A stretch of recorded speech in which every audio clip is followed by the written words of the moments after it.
వైద్య చరిత్రలో అప్పుడప్పుడు కొన్ని అద్భుతాలను మనం చూస్తూ ఉంటాం. తాజాగా అలాంటి సంఘటన ఒకటి బయటకు వచ్చింది. ఉత్తరప్రదేశ్లో గోరఖ్పూర్ అనే ఒక పట్టణం ఉంది, మనకు తెలిసిన విషయమే. అక్కడ ఎయిమ్స్ ఉంది, all India institute of medical sciences.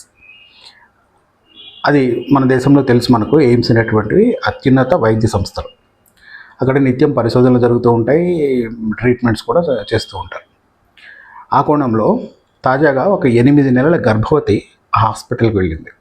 హాస్పిటల్కి వెళ్ళినప్పుడు అక్కడ ఆమెను పరీక్షించిన వైద్యులు ఆమె రక్తంలో ఏదో తేడా ఉంది అని గమనించారు. వెంటనే ట్రాన్స్ఫ్యూజన్ డిపార్ట్మెంట్కి పంపించి ఆమె పైన తరోగా పరీక్షలు చేశారు.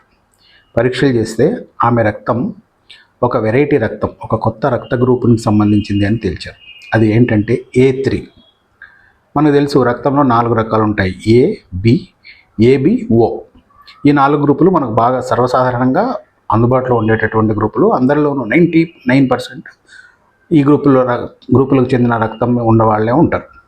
A3 అనేటువంటిది ఏంటంటే A అనే బ్లడ్ గ్రూప్లో A3 అనేది ఒక సబ్ గ్రూప్. ఇది చాలా అత్యంత అరుదుగా ఉండేటటువంటి ఒక గ్రూప్ అన్నమాట. భారతదేశంలో ప్రతి 33,000 మందిలో ఒకరికి మాత్రమే A3 సబ్ గ్రూప్ ఉంటుందండి. దీన్ని కనిపెట్టడం అంటే సహజంగా అంటే చిన్న క్లినికల్ టెస్టులు అట్లాంటి వాటి చోట ఇది నార్మల్ గ్రూపే కదా అనేసి ఏ గ్రూపో లేకపోతే ఏవో గ్రూపో అని తేల్చేసి ఆవిడికి అలాంటి వ్యక్తులకి వేరే రక్తాన్ని అంటే ఏ గ్రూప్ కదా, ఏ గ్రూప్ ఎక్కిచ్చేస్తే సరిపోతుందిలే అనేసి ఎక్కిచ్చేసారనుకోండి, ప్రాణాపాయం కలగచ్చు. అందుకోసమే రక్త పరీక్ష నిర్ధారణ రక్త గ్రూప్ నిర్ధారణ అనేటువంటిది చాలా ముఖ్యం. లేకపోతే ప్రాణాపాయం కొని తెచ్చుకునేటటువంటి ప్రమాదం ఉంటుంది. అందువల్లే ఇప్పుడు ఆ A3కి సంబంధించి సహజంగా ఇది జన్యుపరంగా వస్తుందట. వైద్యం నిపుణులు చెప్తున్న దాన్ని బట్టి ఇప్పుడు ఏం చేస్తున్నారంటే బహుశా వాళ్ళ ఫ్యామిలీస్లో 4 ఫ్యామిలీస్లో ఎవరికైనా ఈ గ్రూప్ రక్తం చెందిన వాళ్ళు ఉన్నారా, వాళ్ళ పిల్లల రక్త గ్రూపులు ఏంటి, అవన్నీ కూడా ఇప్పుడు డాక్టర్లు ఆరా తీస్తూ ఉన్నారు.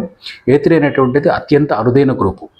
A3 గ్రూప్ ఉన్న వాళ్ళకి ఖచ్చితంగా ఏదైనా అవసరం వచ్చినప్పుడు ఖచ్చితంగా A3 రక్తాన్నే ఎక్కించాల్సి వస్తుంది. అంతేగాని వేరే రక్తాలను ఎక్కిస్తే ప్రాణాపాయం కలిగేటటువంటి ప్రమాదం ఉంటుంది.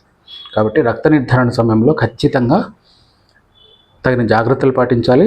లేకపోతే చాలా ప్రమాదాలు కొని తెచ్చుకున్నటువంటి అవుతుంది.